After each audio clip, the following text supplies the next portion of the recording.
Hello दोस्तों, क्या आप जानते हैं जब हम एक आईसीयू वार्ड में जाते हैं तो हमें अक्सर एक टीवी स्क्रीन जैसा मॉनिटर देखने को मिलता है। दरअसल ये आईसीयू का मॉनिटर होता है और एक पेशेंट के लिए ये बेहद ज़रूरी होता है। हम अक्सर मॉनिटर के लाइंस को देखते हैं लेकिन देखकर ज़्यादा कुछ मालूम नहीं चलता है।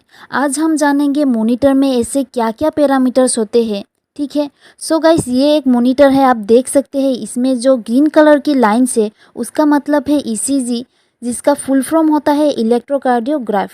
तो इस लाइन के द्वारा हमारे दिल की धड़कन यानी हार्ट बीट को देखा जाता है, जिसका नॉर्मल रेंज होता है 60 से 100 बीट पर मिनट। ठीक है, अगर 100 के ऊपर चला जाए तो ये दर्शाएगा कि हार्ट बीट नॉर्मल नहीं है, यानी कि टेकीकार्डिया हुआ है। सो कार्डिया का मतलब होता है हार्ट और टेकी का मतलब होता है रैपिड। सो जो नॉर्मल से ऊपर होता है उसको हम टेकीकार्डिया कहते हैं। उसके बाद अगर 60 से नीचे आ जाए तो उसको हम ब्रेडीकार्डिया कहेंगे, इसका मतलब है स्लो हार्ट रेट। ठीक है, सो इसका जो नॉर्मल रेंज है वो है 60 से 100। उसके बाद जो ब्लू कलर की लाइन है वो है SpO2 यानी कि सेचुरेशन ऑफ ऑक्सीजन। ठीक है, इसके द्वारा हमारे ब्लड में कितना ऑक्सीजन मौजूद है ये दर्शाया जाता है। सो ऑक्सीजन को मेज़र किया जाता है एक पल्स ऑक्सीमीटर नामक डिवाइस से। ये पल्स ऑक्सीमीटर बेसिकली मॉनिटर से कनेक्टेड होता है और इसमें एक रेड कलर की लाइट होती है, जैसे आप देख सकते हैं।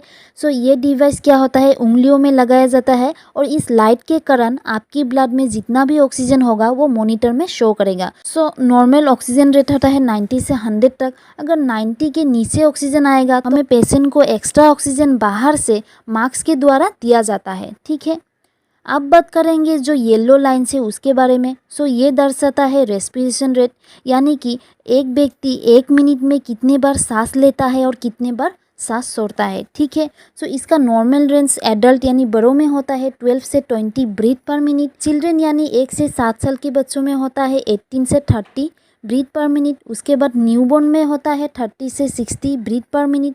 उसके बाद एथलीट में ज़्यादा होता है 60 से 70 ब्रीथ पर मिनट।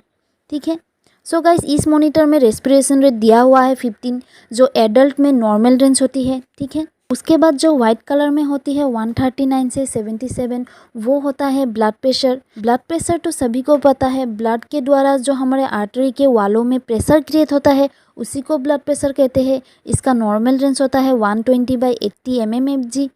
प्री हाइपरटेंशन, हाइपरटेंशन का मतलब है अगर नॉर्मल रेंज से ज़्यादा वैल्यू है तो उसको हम हाइपरटेंशन कहते हैं। सो प्री हाइपरटेंशन का रेंज होता है 120/129 mmHg। स्टेज 1 का हाइपरटेंशन होता है 130/139 mmHg और स्टेज 2 का जो हाइपरटेंशन का रेंज है वो होता है 140/90 mmHg। सो गाइस ये सारे पैरामीटर्स होते हैं एक मॉनिटर में, जो पेशेंट को 24 आवर का blood pressure, heart beat, respiration rate, oxygen देखी जाती है। और अगर कुछ भी ऊपर नीचे होता है तो जल्दी से आईसीयू वार्ड में ट्रीटमेंट किया जाता है।